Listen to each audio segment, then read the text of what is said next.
Hello, everyone. This is Braden Kelly of Blogging Innovation, here with Brett Clay, author of Selling Change.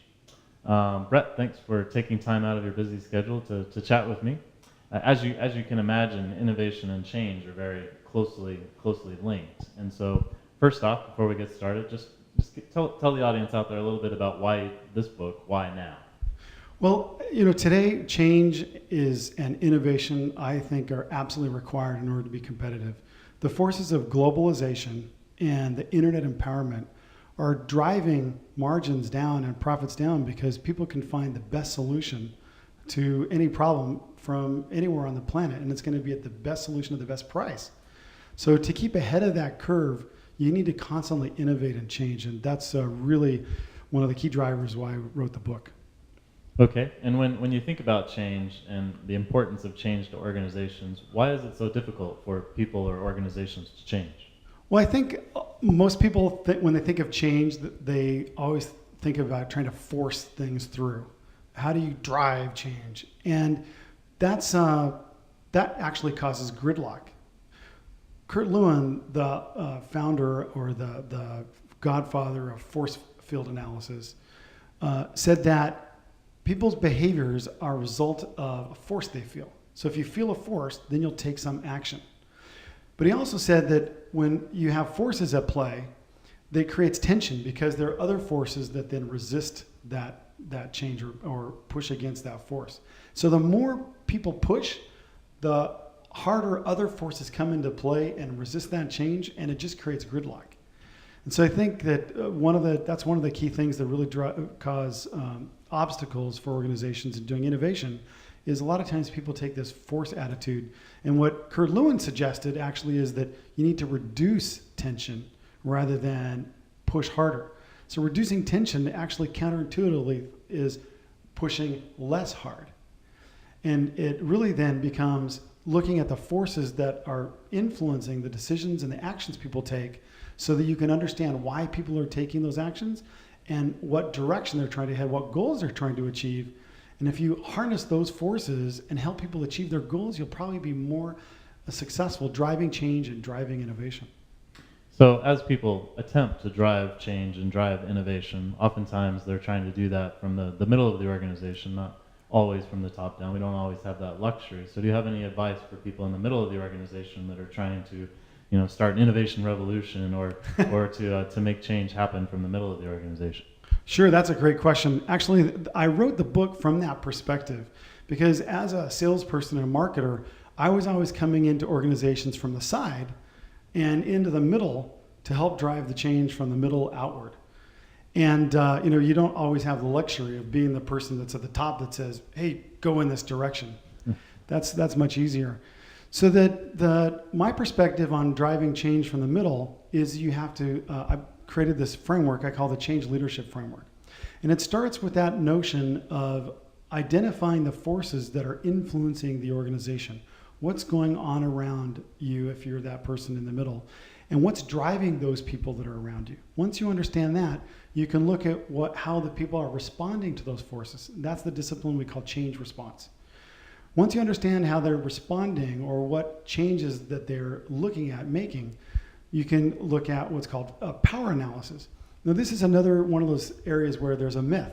People think of power, and force as how much power do I have to force someone to do something. And in fact, in the Change Leadership Framework, we say that power is work over time, which is actually the definition of power in physics. And so here we look at the different change options that the people are considering and look at how much work and over how much time it would take to lower the obstacles and make the change happen. That's power analysis. Then the fourth discipline is called value creation. People will make a change if they can really understand and see and especially feel even emotionally the benefits that will come from moving from a current state to a future state. So building that capability to identify those values and help people really see them and feel them is an important capability to drive change. And the last discipline is change actuation. And that's the area that most people think of when they think of change and change management, because that's we talk about the Kubler-Ross 5 stages of grief, getting people to say, oh, I really don't want to change, but the situation's really kind of bad, or I wish it were better, so I will finally accept it, and then I'll get over my mourning, and then I'll finally go ahead and move forward and make the change. That's part of change actuation, but what really sets it up to happen really well is doing the job really well in those first 4 disciplines, understanding the forces, the motivations, how people are responding, the options they have, the effort it takes, the value of making the change. And then lastly, it's actuating.